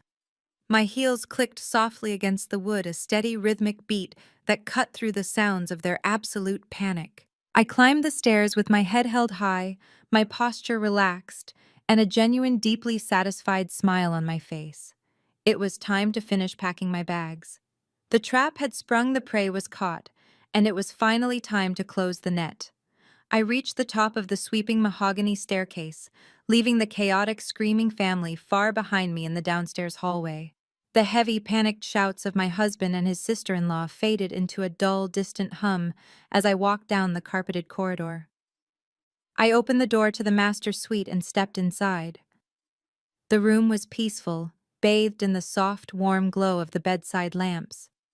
I had already prepared several heavy-duty cardboard boxes earlier in the day, hiding them neatly in the back of my spacious walk-in closet. I pulled them out now, dragging them into the center of the plush bedroom carpet. I did not rush. I worked with absolute precision and grace. I enjoyed the quiet, methodical rhythm of the task. I opened the wide mahogany dresser drawers and began pulling out stacks of expensive fabric. Suddenly, the violent sound of heavy, furious footsteps pounded up the wooden staircase. Marcus was coming. I could picture him perfectly. He was a man desperately searching for a punching bag. He had just been completely emasculated in front of his mother, his younger brother, and his wealthy friends. His young mistress had abandoned him without a second glance, slipping out the front door the moment his bank accounts froze. He felt his power slipping through his fingers, and he needed to find the one person he believed was still safely beneath him. He needed to assert his absolute dominance over me, to repair his fractured ego. The master bedroom door did not just open. It burst inward with a deafening, violent crash. Marcus had kicked it open with the sole of his expensive leather shoe. The heavy wood slammed hard against the drywall, leaving a deep, cracked dent in the pristine white paint. He stood in the doorway, his chest heaving aggressively. His eyes were wide, wild, and bloodshot. His designer suit was terribly wrinkled. His silk tie hung loosely around his unbuttoned collar, and sweat beaded heavily on his forehead. He looked absolutely unhinged. He looked past me and saw the tall stacks of brown cardboard boxes resting on the floor. He saw my hands moving over the folded fabric. His twisted, desperate mind instantly jumped to the exact conclusion he wanted to see. He thought his cruel intimidation tactics from the living room had finally worked. He thought the post-nuptial agreement had broken my spirit. He assumed I was packing my own belongings in a tearful panic, preparing to run away into the night. A harsh, cruel laugh erupted from his chest. It was a loud, ugly sound entirely devoid of any real humor. "Good," Marcus spat, stepping heavily into the room and pointing a shaking finger directly at my face. "Get out! Pack your cheap clothes and get the hell out of my house." I did not flinch. I did not stop what I was doing. I picked up a custom-tailored silk tie, folded it neatly in half, and placed it gently into the open cardboard box. My absolute silence only fueled his aggressive rage. He began pacing back and forth across the foot of the king-sized bed, waving his hands frantically in the air. "You know what your problem is, Maya. You are a parasite," he yelled, his voice echoing loudly off the high vaulted ceiling. "You have been leeching off my massive success for a decade, giving absolutely nothing back to this family. And look what happens. You brought bad luck to my company. You brought bad luck to my entire life. Ever since I let you get comfortable and stop working, my business started struggling. Your negative, stagnant energy ruined my forward momentum. I should have cut you loose years ago." He was projecting. It was a textbook display of extreme narcissistic projection. He was actively blaming his dutiful wife for the catastrophic financial ruin he had caused by spending millions of dollars on luxury sports cars, terrible business investments, and a 24-year-old mistress. It was almost fascinating to watch him unravel in real time, desperately weaving a fictional narrative where he was the tragic, hardworking victim of my supposed incompetence. I picked up a stack of custom-tailored dress shirts. I smoothed out the stiff collars, stacking them perfectly inside the corner of the box. I did not say a word. You think this little financial hiccup is going to destroy me? Marcus continued, his volume rising higher as he tried to convince himself more than me. You think a frozen bank account is the end of Marcus Sterling? I am a genius. I built a multi-million-dollar communications firm from absolute dirt. This is just a temporary cash flow issue. It is a minor clerical misunderstanding with an overly aggressive corporate creditor. That idiot accountant of mine probably filed the wrong paperwork. He stopped pacing and stood perfectly still at the foot of the bed. He crossed his arms over his chest and pushed his shoulders back.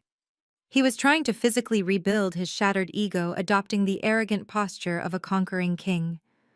I am going to march right back downstairs, he boasted proudly, a manic gleam returning to his eyes. I am going to pull Big Mama Shirley into the kitchen.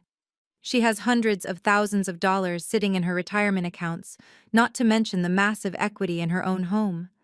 She knows my true worth. She knows I am the golden goose of this entire family. I will borrow a bridge loan from her tonight. I will call the bank first thing tomorrow morning, pay off whatever ridiculous penalty they are demanding, and I will have my corporate accounts fully unfrozen by noon.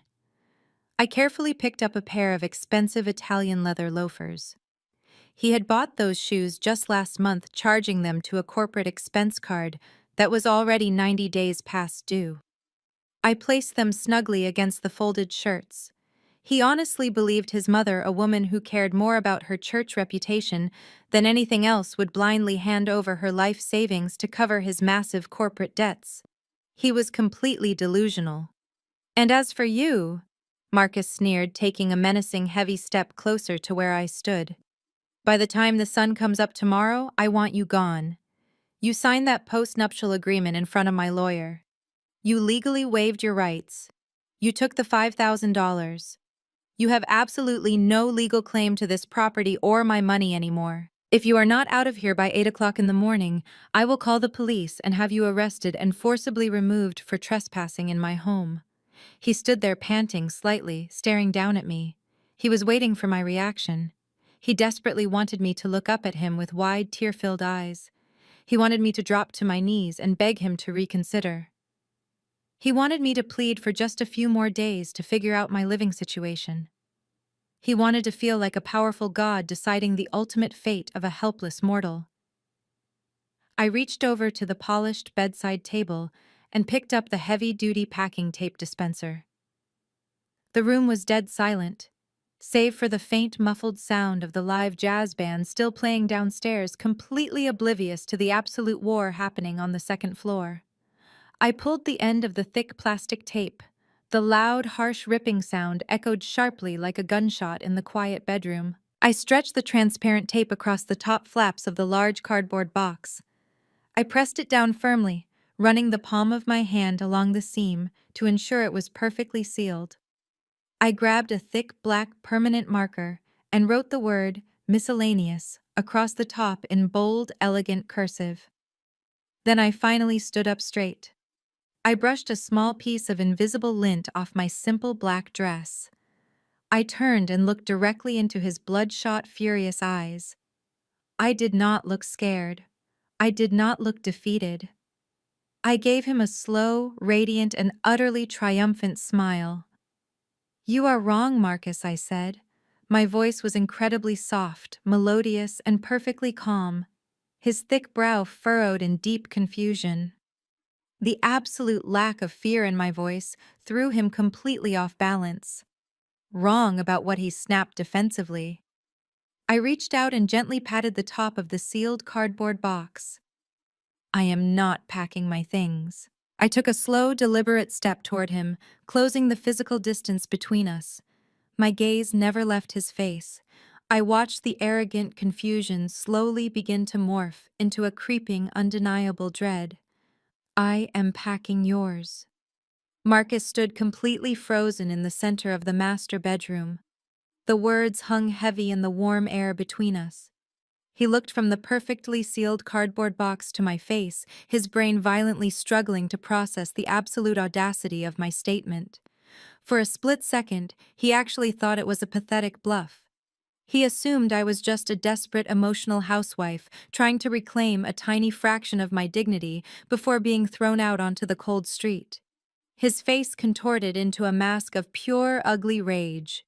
He opened his mouth to unleash a torrent of verbal abuse, preparing to tear me down completely and assert his absolute dominance one last time. But before a single sound could escape his lips, the heavy resonant chime of the front doorbell echoed throughout the massive mansion. It was not a polite, hesitant ring. It was followed immediately by 3 loud, authoritative knocks that physically rattled the solid mahogany frame downstairs. The sharp sound carried all the way up to the second floor, slicing straight through the suffocating tension in the bedroom. Marcus turned his head sharply toward the hallway. His panicked mind instantly grasped onto a fragile shred of false hope. He convinced himself it was his private wealth manager arriving personally to resolve the banking error and unfreeze his accounts. Or perhaps it was a high-profile corporate client coming to his rescue with a lucrative contract. He shoved past me, practically sprinting out of the bedroom and thundering down the sweeping staircase. He needed an audience. He needed someone to witness his return to power. I followed him at a much slower, measured pace. I did not run. I glided down the carpeted hallway and began my descent down the grand staircase. I knew exactly who was standing on the other side of that heavy wooden door. When I reached the mid-landing of the staircase, I had a perfect elevated vantage point of the grand foyer. The live jazz music in the living room had come to a dead stop. The wealthy party guests, including Big Mama, Shirley Jamal, and a tear-stained Chloe, were huddled tightly near the archway. They were watching with bated breath, their eyes darting nervously between Marcus and the entrance. The entire house felt like a powder keg waiting for a single spark. Marcus reached the front door and threw it open with frantic, desperate energy. Standing on the front porch, under the bright security lights, were not wealthy bankers or elite corporate clients. There were 2 towering county sheriffs in full tactical uniform. Their silver badges caught the light, and their hands rested casually near their heavy utility belts. Flanking them was a man I knew very well. It was Richard Sterling. He looked absolutely immaculate in a sharp charcoal suit, holding a sleek leather briefcase. He radiated the exact kind of cold, calculated corporate power that Marcus had spent his entire life desperately trying to fake. Marcus took a sudden step back. His arrogant bravado instantly crumbled into dust at the sight of law enforcement on his doorstep. "Can I help you, officers?" Marcus asked, his voice trembling noticeably. "We are in the middle of a private family event." The lead sheriff did not offer a polite smile.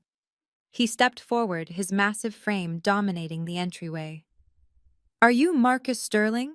he asked in a deep, booming voice that commanded the absolute attention of every single person in the room. "Yes, that is me," Marcus replied, his eyes darting nervously toward Richard, trying to place the familiar-looking lawyer.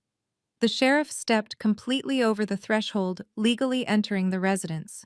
He reached into his vest and pulled out a thick stack of official court-stamped documents.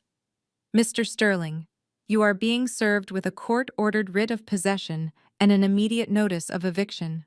Marcus stared at the papers as if they were covered in deadly venom. He refused to reach out and take them. He crossed his arms tightly over his chest, his breathing turning shallow and erratic. "An eviction?" Marcus scoffed loudly. He forced a harsh, unnatural laugh, turning his head slightly to make sure his mother and her church friends could hear him. "This is my property. I own this house. You have the wrong address.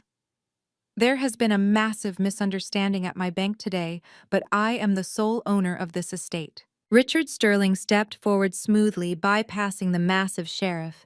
He looked at Marcus with a level of professional disdain that was beautiful to witness. "There is no misunderstanding, Marcus," Richard said, his tone dripping with absolute ice. "You defaulted on your mortgage 6 months ago. The bank completed the foreclosure process after you ignored 42 separate notices. This property was legally sold at a private commercial auction. You are currently trespassing in a residence owned entirely by my client, Phoenix Holdings LLC. A collective gasp echoed from the living room. Big Mama Shirley clutched her pearl necklace so tightly the string looked ready to snap. Chloe covered her mouth with both hands, her eyes wide with fresh terror. Jamal took a slow, cowardly step backward, completely abandoning his brother to the wolves. Marcus's face turned a violent shade of purple. The veins in his neck bulged against his skin. "Phoenix Holdings!" Marcus shouted, his voice cracking wildly under the immense pressure. "That is the exact same shadow company that just froze my business accounts. This is a targeted attack. This is corporate sabotage. I am a highly respected executive in this city. You cannot just throw me out of my own home in the middle of the night." The lead sheriff stepped closer, completely unbothered by Marcus's corporate temper tantrum. He placed a firm, intimidating hand on his utility belt. "The law says otherwise, sir," the sheriff stated plainly. "You no longer hold the deed to this property. The new legal owners have requested immediate possession due to hostile occupation and extreme financial liability. You and your guests have exactly 30 minutes to gather essential personal belongings and vacate the premises. If you refuse to comply, you will be arrested, placed in handcuffs, and removed by physical force." The reality of the situation finally crashed down on Marcus, with the crushing weight of a collapsing building. He looked around the grand foyer of the mansion he had used to terrorize me for years. He looked at the expensive, modern art on the walls. He looked at the terrified faces of his family members who were now realizing that their golden goose was completely slaughtered. His empire was entirely gone. He was being thrown out onto the street like common trash in front of his mother, his brother, and his wealthy peers. His mind violently snapped. He refused to accept that a faceless corporation had systematically dismantled his entire life in a single afternoon. He needed a physical target. He needed a name to scream at. "I want to see them!" Marcus roared, spittle flying from his lips as he aggressively stepped toward Richard. "I want to see the coward hiding behind this LLC. Who the hell is running Phoenix Holdings? I demand to speak to the CEO right now. Bring them here." I slowly descended the final few steps of the mahogany staircase. The soft clicking of my heels caught the immediate attention of everyone in the massive room. The guests parted slightly, their eyes glued to my simple black dress. I walked right past a trembling Chloe. I walked past a hyperventilating Big Mama Shirley. I walked straight up to my husband. The entire dynamic of the room violently shifted. From his perspective, the world was collapsing. He was shrinking rapidly, completely stripped of his money, his fake power, and his toxic pride. I stood tall, looking down at the pathetic, broken man he truly was. I did not look like the quiet, submissive housewife he had mocked at the dinner table. I looked like absolute royalty. I raised my right hand. I looked directly into his terrified, bloodshot eyes, and I snapped my fingers sharply. The crisp, cracking sound echoed perfectly through the dead-silent foyer, sealing his ultimate fate. "You are looking at her." The absolute silence in the grand foyer was deafening. Marcus stared at me, his mouth opening and closing like a suffocating fish. He looked from me to Richard Sterling, desperately waiting for the ruthless corporate lawyer to laugh and declare this was all a sick, elaborate joke. But Richard did not laugh. He simply took a respectful step back and handed me his sleek leather briefcase. I unclasped the silver latches. The sharp clicks echoed like gunshots in the quiet room. I reached inside and pulled out a thick, meticulously organized binder. I did not hand it to Marcus. I held it up, opening it so he could see the official state seals, the notarized signatures, and the bold, undeniable letterheads of the state commercial registry. "Here are the articles of incorporation for Phoenix Holdings, LLC." I stated, my voice echoing clearly off the marble floors. "Established exactly 7 years ago. The sole managing member and chief executive officer is Maya Sterling." Marcus physically stumbled backward, bumping heavily into the oak console table. "That is impossible," he stammered, his voice dropping to a frantic, breathy whisper. "You do not have that kind of money. You do not have any money. You have been a stay-at-home wife for 10 years. You have not worked a single day since I opened my firm." I flipped to the next page in the binder. It was a consolidated bank statement showing a balance with more zeros than Marcus had ever seen in his life. I have worked every single day for the last 10 years, Marcus. I corrected him, stepping closer so he could clearly see the staggering numbers printed in crisp black ink. When you told me to manage the household budget, I did exactly that. I clipped coupons. I negotiated with vendors. I took the massive cash surplus you were too arrogant to notice, and I invested it. I put it into crypto early on. I put it into emerging tech stocks. I bought commercial real estate while you were busy buying designer suits and leasing luxury cars you could not actually afford. His eyes darted wildly across the financial documents. The color had completely drained from his face, leaving his skin a sickly pale gray. He was sweating profusely, the expensive fabric of his suit clinging to his shaking frame. He looked at the bank statement, then up at my calm face, then back down at the numbers. But my firm, he gasped, clutching his chest as if he were experiencing a physical heart attack. The debt, the asset freeze. You bought my loans. I flipped to the third section of the binder. I pulled out the original promissory notes for his communications firm, the very loans he had personally guaranteed. I held the papers right in front of his face so he could see his own desperate signatures. You were drowning, Marcus, I said, my tone completely devoid of pity. You lost your two biggest clients, and instead of downsizing, you took out massive high-interest commercial loans to maintain your fake image. You bought a Porsche. You rented out entire restaurants. You promised your 24-year-old mistress a penthouse condo in Midtown. And you paid for all of it with money you did not have. When the banks finally got tired of your excuses and prepared to liquidate your firm, Phoenix Holdings stepped in. I bought your debt for pennies on the dollar. For the last 6 months, I have been your primary creditor. He shook his head violently. No. No, you cannot do this. We are married. What is yours is mine. The law protects marital assets. I am entitled to half of that company. He looked around the room, desperate for validation. He looked at Jamal, who was staring at the floor, absolutely terrified.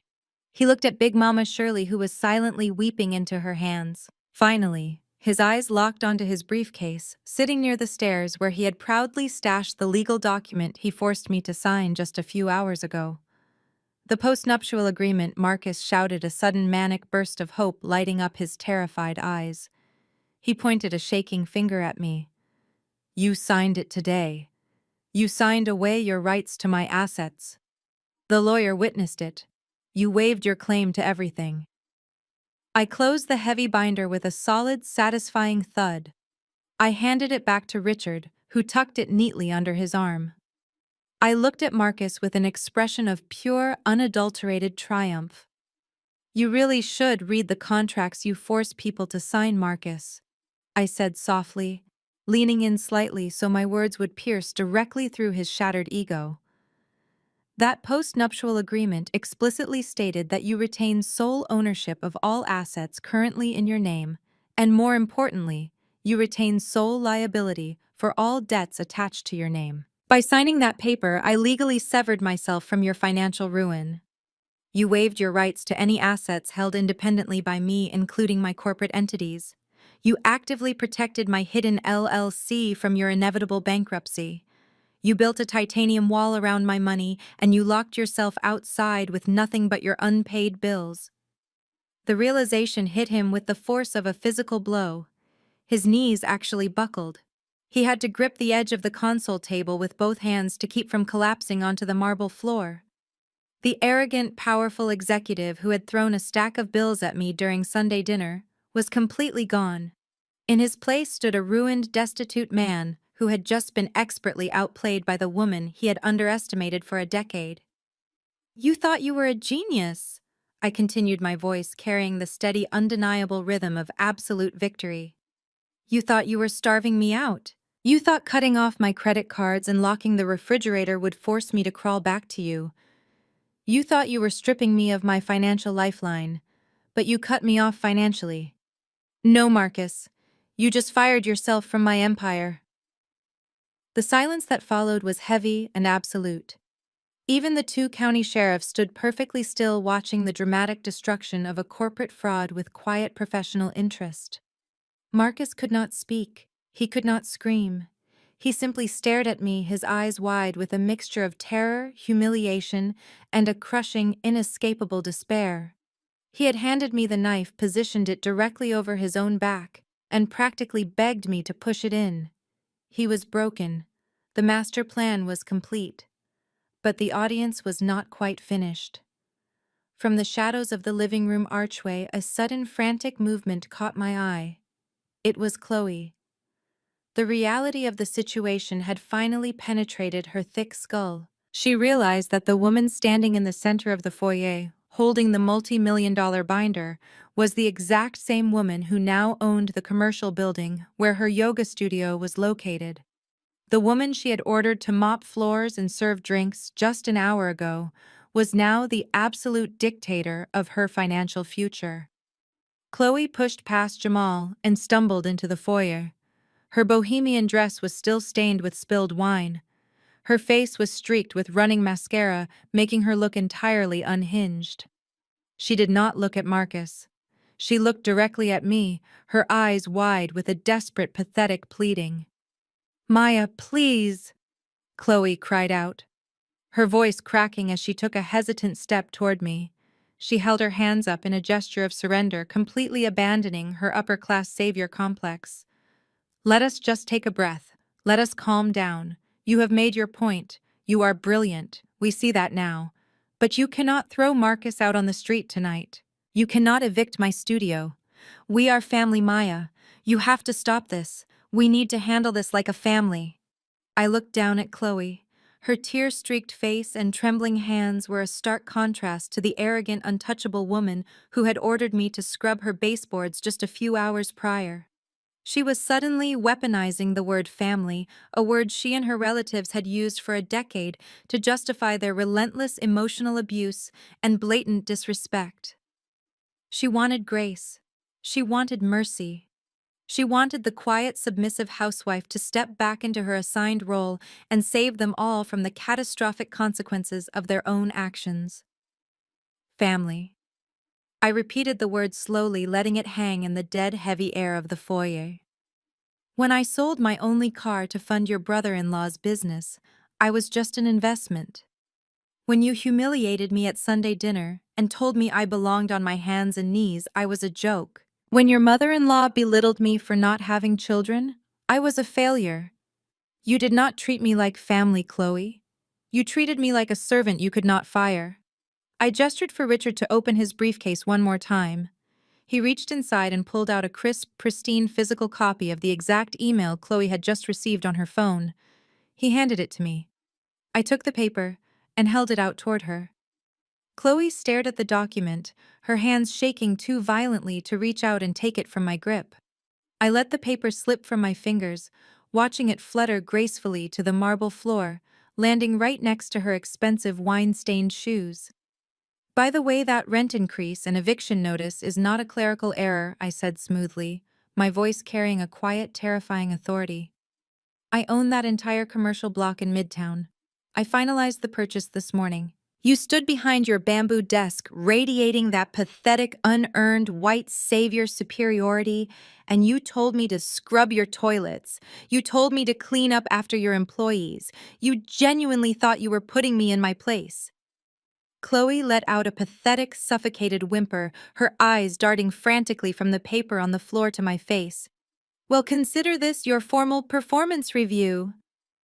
I continued, taking a slow step closer so she could hear every single syllable.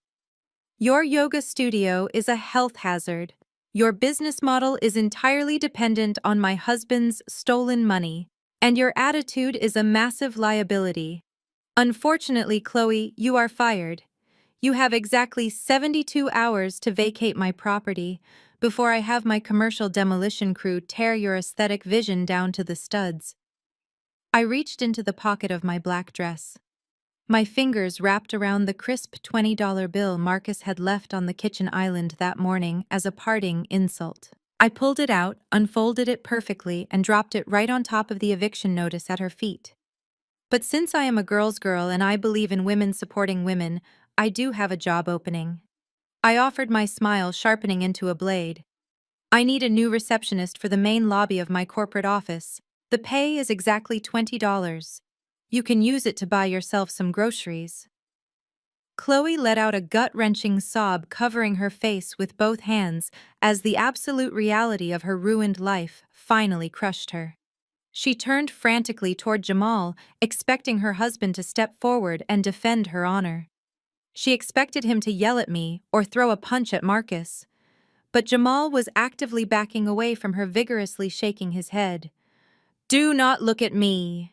Jamal snapped, his voice high and panicked. "I do not have the money to save your studio." You heard her. Marcus is completely broke. The firm is dead. The illusion of their close-knit, wealthy family shattered instantly into a million jagged, ugly pieces. With the money completely gone, the fake loyalty evaporated. They were like starved animals trapped in a cage, turning their vicious teeth on each other because there was absolutely nothing left to gain. Jamal turned his furious, terrified eyes on his older brother. "You lied to us, Marcus," Jamal screamed, pointing an accusing finger. "You told us the firm was making millions. You co-signed that commercial lease for Chloe. If she defaults, the bank is going to come after my personal assets. They are going to take my house." "Your house!" Marcus roared back, his face twisting in ugly, desperate fury. "I paid the down payment on your house, you lazy parasite. I paid for your cars. I paid for your lifestyle. I carried you on my back for 5 years. And the second I hit a rough patch, you turn on me." "It is not a rough patch, Marcus. You are a bankrupt fraud," Jamal yelled back, stepping forward aggressively. "You dragged us down with you." Big Mama Shirley let out another dramatic, piercing wail. But she was not crying for the tragic downfall of her beloved golden child. She was crying entirely for herself. "My reputation." Shirley sobbed loudly, clutching the mahogany banister for support. "The church elders are watching this entire disaster. Sister Agatha is standing right there. You humiliated me, Marcus. You brought a cheap mistress into my birthday party. You lost your mansion and now you are a total fraud. How am I supposed to show my face at Sunday service? I will be the laughingstock of the entire congregation." I stood perfectly still, an immovable force, while the chaotic energy of their imploding lives circled violently around me. I did not need to raise my voice. I did not need to defend myself. They were doing the work for me, tearing each other apart, exposing the shallow, transactional nature of their so-called family bond. The lead sheriff checked his heavy tactical watch. He had clearly seen enough. He stepped forward, his massive frame easily parting the fighting brothers. "Your 30 minutes are officially up," the sheriff announced. His booming voice echoed off the vaulted ceilings, instantly silencing the vicious family infighting. "Everyone needs to step outside right now. If you do not legally reside at this address, you are officially trespassing. Move toward the front door immediately." The second sheriff stepped behind Marcus and placed a firm, commanding hand on his shoulder. Marcus flinched violently, his pride flaring up one last time, but the sheer physical size and authority of the officer forced him to comply. He was guided roughly toward the heavy mahogany door, stumbling awkwardly over his own expensive leather shoes. He looked completely hollowed out, a ghost of the arrogant executive he was just an hour ago. Jamal grabbed Chloe by the arm, roughly pulling her toward the exit as she continued to hyperventilate and sob into her hands. She did not look back at me. She could not bear to make eye contact with the woman who now held her entire future in the palm of her hand.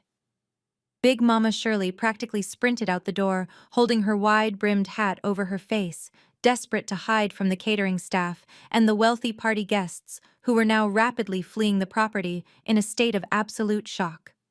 As the sheriffs held the massive double doors wide open, casting a long, bright rectangular beam of light across the manicured front lawn, I looked out toward the driveway. I saw a familiar figure standing near Marcus's leased sports car. It was Jessica. She had not slipped away quietly into the night. She had run outside to wait by the car, likely hoping Marcus would emerge with a brilliant plan to save his millions. But as she watched the flashing blue and red lights of the sheriff's cruisers illuminating the yard, And as she saw her wealthy lover being physically escorted out of his own home by law enforcement, a harsh dose of reality hit her. She wanted a powerful sugar daddy who could buy her a luxury penthouse condo in Midtown. She did not want a bankrupt, humiliated fraud who was about to be buried under a mountain of corporate lawsuits and debt collection agencies. Jessica took one final look at Marcus as he stumbled onto the front porch. Then she turned her back on him completely. She abandoned the sports car, sprinting down the long, sweeping driveway in her designer high heels.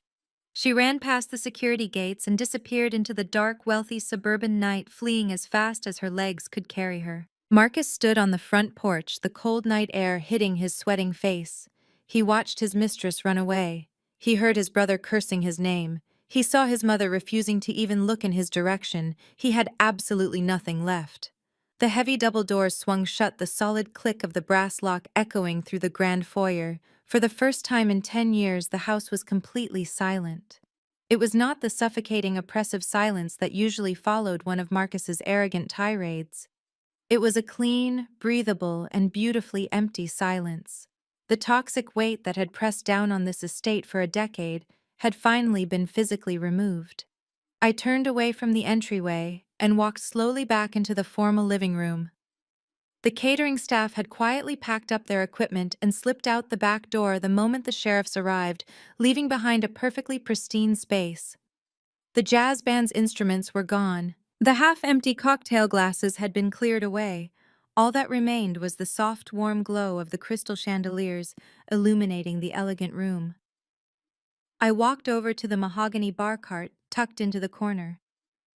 I picked up a chilled bottle of vintage champagne, the exact bottle Marcus had purchased to celebrate his mother's birthday and his own manufactured success. I popped the cork. The sharp, festive sound rang out in the quiet room. I poured the bubbling golden liquid into a crystal flute, watching the light catch the elegant curves of the glass. I walked over to the center of the room and gracefully sat down on the plush velvet sofa.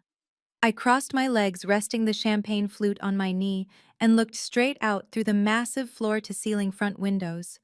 Out on the manicured front lawn, illuminated by the harsh glow of the security floodlights, were the brown cardboard boxes I had so carefully packed for my husband. They sat in a pathetic, messy pile on the wet grass.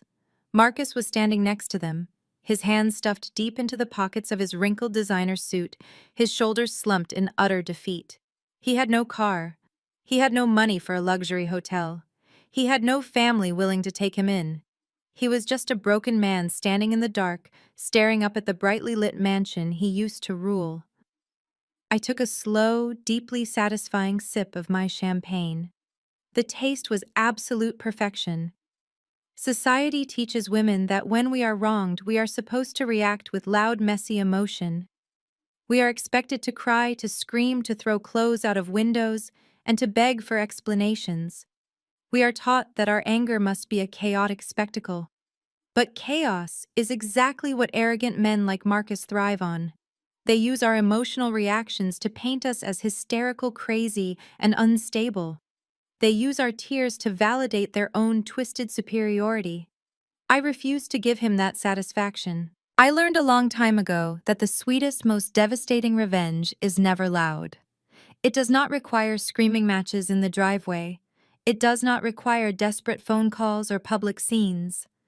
True, undeniable power is silent. It is calculating. It is using the villain's own greed, their own blind arrogance, to dig a pit so deep they can never climb out. Marcus built his entire identity on the illusion of wealth and control. He believed he was the undisputed king of his universe, and he treated everyone around him like disposable pawns. He was so completely blinded by his own massive ego that he never once bothered to look down and realize the chessboard belonged to me. I did not have to ruin him. I simply handed him the rope and he eagerly tied the knot himself. He signed the loans. He neglected the mortgage. He engaged in the blatant infidelity. He forced the post-nuptial agreement into my hands, thinking it was a weapon to destroy me completely, unaware that it was the final nail in his own financial coffin. I did not destroy his life. I just used the cold, hard mechanics of the law to let his own toxic choices crush him. All it took were a few signatures in the exact right places. And then there was Chloe. She represented the worst kind of toxic family enabler. She draped herself in the language of empowerment and wellness, but her heart was full of venom. She loved to look down on me because it distracted her from the reality of her own failing life. She thought her proximity to whiteness and her husband's wealthy brother made her untouchable. But the law does not care about your aesthetic. The law does not care about your superiority complex. When you sign a commercial lease, you answer to the landlord. And I was more than happy to show her exactly what happens when you tell your landlord to scrub a toilet. For 10 long years, they looked at me and saw nothing but a quiet, submissive housewife. They saw a woman who did not bring in a paycheck, and they immediately equated my lack of a traditional career with a lack of intelligence. Chloe looked down on me from her failing yoga studio. Big Mama Shirley criticized me for not producing heirs. Jamal laughed at my expense while eating food bought with my money. They all thought I was trapped in this massive house, wasting my life away, completely dependent on the mercy of a man who had none. They were so incredibly wrong. I was never trapped. I was deeply embedded. I was operating in the shadows, using their profound underestimation of me as the ultimate camouflage. While they were busy performing their fake wealthy lives for their church friends and social media followers, I was busy securing the foundation of a very real, very powerful empire. I leaned forward on the velvet sofa, placing my empty crystal flute onto the glass coffee table. The warm golden light of the living room washed over my face. The gentle, empowering silence of the mansion wrapped around me like a royal cloak. I was finally free. There would be no more toxic Sunday dinners. There would be no more enduring subtle insults over dry cornbread. There would only be peace, prosperity, and the absolute freedom that comes from knowing you are the sole author of your own destiny. I looked directly into the camera. They said I did nothing for 10 years at home. They were wrong. I was busy buying their lives. I let a slow, knowing smile spread across my face, and I offered a single sharp wink. What about you? Have you ever let someone think they held the blade until you pulled it back? Tell me in the comments.